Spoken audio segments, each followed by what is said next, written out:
Dear students, welcome to our YouTube channel biology by Deepak Nain. और आज हम जो इम्पोर्टेंट टॉपिक डिस्कस करने जा रहे हैं वो रहेगा आपका एलॉयज क्या होते हैं। एलॉय फॉर्मेशन भी रस्टिंग या कोरोजन से बचाने का एक बड़ा ही इंपॉर्टेंट तरीका है, लेकिन इसके अलावा और भी प्रॉपर्टी हैं वो मिलती हैं। एलॉय से भी कुछ क्वेश्चन बन जाते हैं, तो इसमें आपको एलॉय क्यों बनाए जाते हैं ताकि हम मेटल्स की प्रॉपर्टी को इंप्रूव कर सकें। जैसे आयरन है, आयरन जो कभी भी प्योर स्टेट में हम यूज नहीं करते हैं आयरन को। आयरन क्योंकि प्योर आयरन है ना बहुत ज्यादा सॉफ्ट होता है और स्ट्रेच इजिली आसानी से क्या है मुड़ सकता है। यदि हम गर्म करें ना आयरन को गर्म करके मोड़े इजिली मुड़ जाता है प्योर स्टेट में। लेकिन यदि हम क्या करें इसके अंदर मिक्स कर दिया जाए हम स्मॉल अमाउंट ऑफ कार्बन, कितना 0.05%, ये 1 मार्क्स में आपसे पूछ लिया जाता है, तो ये बहुत ज्यादा हार्ड हो जाता है। और जब हम निकिल एंड क्रोमियम के साथ इसको मिला देते हैं तो हमारा जो स्टेनलेस स्टील है वो बन जाता है। स्टेनलेस स्टील बर्तनों पे भी लिखा हुआ मिलता है, घर पे बर्तन यूज करते हैं। धब्बे रहित स्टील, धब्बे नहीं लगते हैं, जंग नहीं खाता है ये, हम बोल सकते हैं। स्टेनलेस स्टील कैसे बनाया जाता है ये याद रखना, जब हम निकिल एंड क्रोमियम के साथ इसको मिला देते हैं। नॉर्मल स्टील है हम किससे बना सकते हैं, कार्बन ऐड करके भी बना सकते हैं। तो इससे क्या होता है जो प्रॉपर्टी है ना वो बड़ी अच्छे ढंग से हम इंप्रूव कर सकते हैं।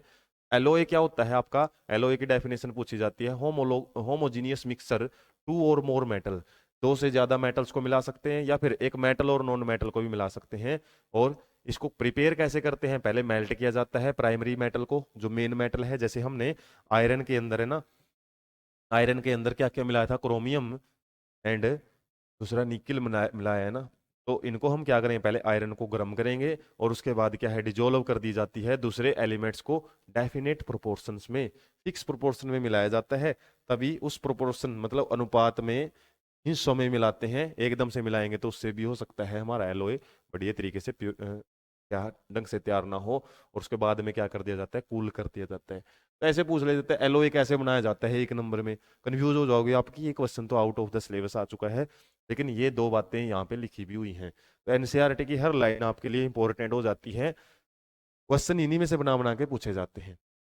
डू यू नो में भी आप पढ़ सकते हो, प्योर गोल्ड होता है ना 24 कैरेट गोल्ड जिसको बोला जाता है, ये भी हम ज्वेलरी मेकिंग में यूज नहीं करते हैं क्योंकि ये बहुत ज्यादा सॉफ्ट होता है। और गोल्ड की जो कारीगरी होती है, इसको जो बिल्कुल बनाया जाता है अच्छे ढंग से तराशा जाता है, या फिर हम बोल सकते हैं जो डिजाइन निकाले जाते हैं ना वो बड़े ही क्या होते हैं, बोला भी जाता है जो 100 सुनार की एक लोहार की 100 सुनार की जो मार्क करता है ना गोल्ड के ऊपर, जो एक पार्टिकुलर शेप देने के लिए वो बड़ी ही मतलब बारीकी का काम होता है। और यदि वो इतनी बारीकी से किया हुआ काम नॉर्मल थोड़े से मोड़ने की वजह से मुड़ जाए वो, तो वो बड़ा प्रॉब्लमेटिक हो सकता है। तो 24 कैरेट गोल्ड कभी यूज नहीं करते हम, कितना यूज करते हैं ज्यादातर 22 कैरेट गोल्ड, और 2 कैरेट इसमें क्या मिला दिया जाता है, कॉपर, ताकि जो हमारे मेटल है ना ये थोड़ी सी हार्ड हो जाए, और हार्ड होने की वजह से जो शेप बनाई है ना वो पार्टिकुलरली बनी रहे। ये ना हो कि थोड़े से दबाव होने की वजह से ही वो क्या हो सके, वो डिजाइन चेंज हो जाए उसका। तो इसलिए क्या किया जाता है, इसको थोड़ा सा हार्ड बनाया जाता है ताकि क्या किया जा सके, ज्वेलरी वगैरह वो बनाई जा सके। इसके अलावा एक एलोए से रिलेटेड ही डिस्कशन है, ये भी एलोए का ही था। 22 कैरेट गोल्ड है ना, ये एलोय का ही एक प्रकार का एग्जांपल है। इसके अलावा जब मरकरी के साथ कोई भी मेटल मिल जाती है ना तो उसके एलोय को हम अमलगम बोलते हैं। अमलगम ये आपको याद रखना है, अमलगम क्या होता है, मरकरी का एलोय, मरकरी के साथ हम किसी को मिला देते हैं जैसे ब्रास। इसके अलावा कुछ और एग्जांपल भी दिए हुए हैं, the electrical conductivity and melting point of alloy is less than that of the pure metals. इसमें दिया हुआ है मेल्टिंग पॉइंट है वो क्या हो जाता है, लेस हो जाता है, और कंडक्टिविटी है वो भी लेस हो जाती है। कुछ केसेस में हम यूज कर देते हैं एलोय से, कंडक्टिविटी बढ़ाने के लिए भी कई बार यूज कर लिया जाता है, लेकिन ज्यादातर केसेस में कंडक्टिविटी कम हो जाती है। ये इसने करेक्टरिस्टिक्स इसमें दी हुई है, ये आप इन्हें याद रखनी है। इसके अलावा जो ब्रास है किसका एलोय होता है, याद रखना है ये, ब्रास किससे बनाया जाता है, कॉपर प्लस जिंक से बनाते हैं। इसके अलावा जो ब्रोंज है, ब्रोंज किससे बनाते हैं, ब्रोंज जिसके हम मेडल भी देखते हैं, मेडल किससे बनते हैं, कॉपर और टिन से। कॉपर और टिन को जब मिलाया जाता है, ये क्वेश्चन आपके बड़े ही इंपॉर्टेंट हैं, बनते हैं इसी चीजों में लिखे हुए मिलेंगे आपको। और इसके अलावा are not good conductor of electricity whereas copper is used for making the electrical equipments. और इन दोनों के एग्जांपल दिए हुए हैं आपके, बोला हुआ है कि ये इलेक्ट्रिकल कंडक्टिविटी शो नहीं करते हैं। इनकी इलेक्ट्रिकल कंडक्टिविटी इतनी अच्छी नहीं है, लेकिन कॉपर हम वायर्स में यूज करते हैं, बड़े अच्छे कंडक्टर्स हैं। तो यहाँ पे यदि आपसे पूछा जाए ना, describe the statement alloys are not good conductor of electricity giving examples, तो ये दो एग्जांपल आप दे सकते हो। क्वेश्चन ऐसे बीच बीच में से उठा के पूछे जाएंगे आपसे, कोई नई जगह से कोई क्वेश्चन नहीं आता।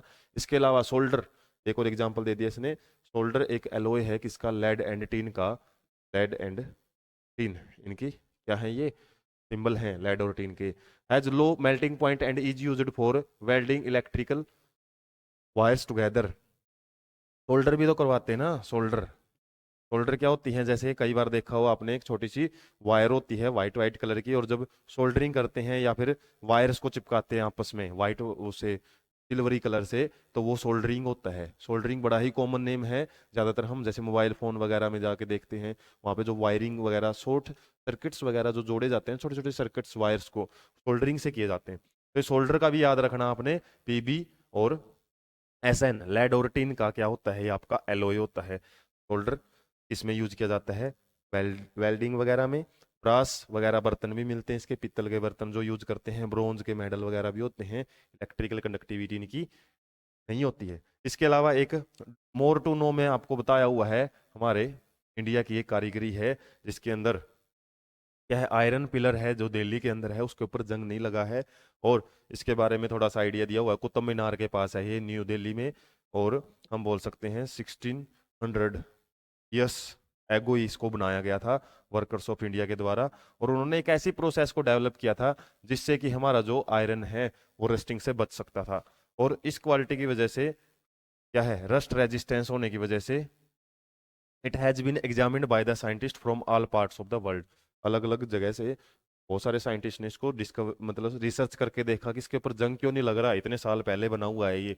तो कितना इसकी वैसे हाइट वगैरह दे रखी है, 8 मीटर ये ऊंचा है, और लगभग 6 टन इसका, 6000 किलो के आसपास इसका वजन है। तो दिल्ली के अंदर प्रेजेंट है ये, कुतुब मीनार के पास में। ये आपको याद रखना है, थोड़ा सा आप याद रखो तो।